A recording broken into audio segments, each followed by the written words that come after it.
If you listen to my diary sessions, I always put them up as dark horses in the game. In the sense that I from week 3, I thought they were going to be favorites to win, honestly. CJ, you were also you were so valuable in the house, you know. Thank you. You were unintentionally funny. I see a lot of clips, you know, online. How monumental, first of all, how would you describe your journey, you know, in Big Brother House? Yeah, I think it was an evolutionary journey. I saw evolved. I think I kind of stayed into my shell first, say, 3 weeks, trying to assess everything. Obviously, you know, we're in a duo, so Yeah. Ben is quite a loud guy. So I sort of just was sort of the person that was doing a lot of intelligent work for the house and taking care of the house, and maybe when people have 1 or 2 issues, come to me and chit chat. So I was actually fine with that. You know, I'm comfortable in my own space. I'm not someone that really goes out to be heard. So when I came out and I saw like dance videos, memes, and all these things, I was like, really, what's going on here? I was just being myself, really. So, I mean, I was actually happy. But when Biggie dissolved the pairs, you know, so, you know, and Ben was getting closer and closer and closer to Chizoba, and it got obvious to me like they were becoming a sheep. Yeah. I sort of had to just let go of him, kind of. And so I did a lot of more blooming out, like sort of blooming up into my own personality, who I am with my friends. So I showed a lot of that, like, louder side of me. I started getting louder in the house, making my opinions heard, and forming new friendships, which I didn't do with Ben. Initially, yeah. Like Nelita and Aces, you know, I wasn't really talking to them the first 3-4 weeks. But afterwards, we actually became really close, and I discovered they really cared about me. So yeah, so I sort of evolved in the house, and yeah, and then that was capped by being HOH, which I did enjoy, though it came with a lot of challenges as well. Did you get a reward or compensation to start teaching the head of house? Just Not responsibilities. Because the same thing with Ben. Big Brother asked him to, like, say, steal. I don't know if you guys, he sort of took eggs and everything. Okay, and he was promised eggs. a reward, and he came here and he said he got, you know, no reward. But then speaking about how, you know, you got more vocal and had more, like, opinions, that also, you know, was a little controversial outside. For instance, the Igbo conversation. Yeah. So I would need you to clarify that. Yeah, so basically it's more, I think it was misunderstood. That's the thing. It wasn't about anything bad about the tribe or anything. I just felt like there was maybe a clique. Then it was an overthinking. It was something I overthought at that moment.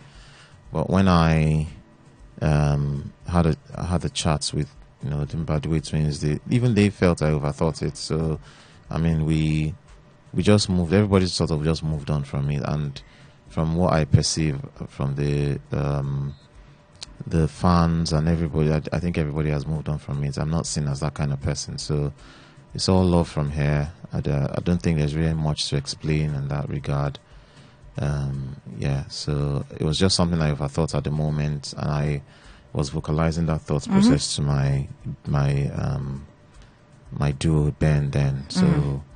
But I did explain myself to the house afterwards. It wasn't like I said it in hate. Okay. So, but yeah, it's fine, really. Okay, fair enough. There was this conversation. The name wasn't clear. You did mention, who are you talking? You're talking to Victoria. Yeah. And you mentioned that, I heard a name, but I'm not sure. But then you did mention that someone was bisexual in the house. Yeah. Do you remember that conversation? Yeah, I did.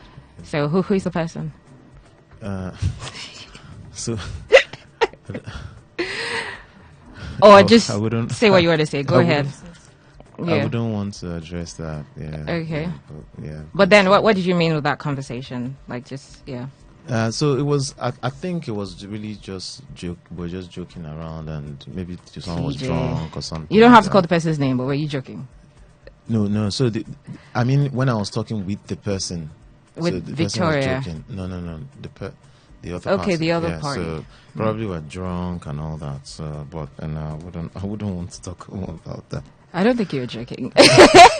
But anyways, I'm going to move on from that one. And you were very observant. I mean, you had certain predictions and they were true. For instance, on Sunday you kind of said who was going to be evicted, and just a couple of other things. Who in the house do you think is playing the game? Yeah, obviously Double K. I think they played the best game in the house. Now, while you were in the house. Now because you're out. While you're in the house. Yeah, well, I was even if you listen to my diary sessions, I always put them up as dark horses in the game. In the sense that I from week 3 I thought they were going to be favorites to win, honestly, because they would never stood up for nomination. So that triggered some sort of spidey sense in me to say, what are these guys up to? So I actually was suspicious of something like heavily romantic going on, but I'm not someone that would try to force a narrative on someone else. And Kedere is my guy. I saw how personally took it when he was questioned about their romantic involvement. So I didn't want to force it, but I was convinced more than ever that, in fact, there was a point I didn't talk to him, but I talked to Cassia. I told her like, there's a lot of love here, because the story they were giving was that sort of in the house was that he was still maybe trying to persuade her or something. So I was like, yeah, he really loves you. There's obviously love him back. There's only so much time for reciprocation of love. So yeah, me and he was convinced though that it was on, but to what extent it was the issue. And seeing that they are married, shocked a bit, but not really surprised. I just knew they were. Myself and Tofadu always spoke about it, and we were sure that they had cooked up something really massive. Fair. But we didn't take it as far as. Even OC too suspected as well. There was even a time I joked about it and said Cassia was Kedere's wife. OC too used to joke that she had 2 kids outside.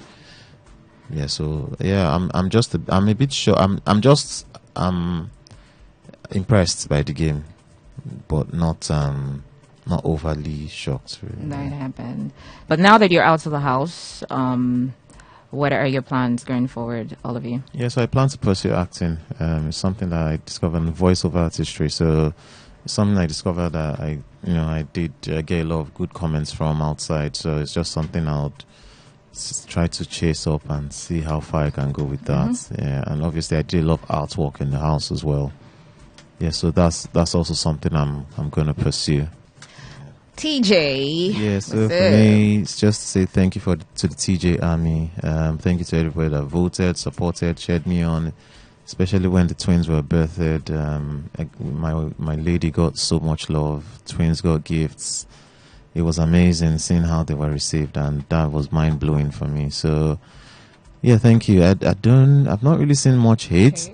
But obviously, I've seen a lot of hate from my colleagues and my fellow housemates. But I'd just like to say, just pity people's mental health before you go on your keyboards. Like, we are human beings. If TJ is complaining about mental health, what should Sean do? I said people.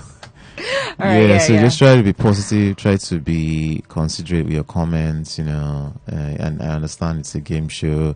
Everybody has emotions, but we're all human beings here. Yeah, so I'd really love at least a little bit of love from everybody. And it's never that deep. Yeah, and vote Wani, keep voting Wani. Yeah. That's right.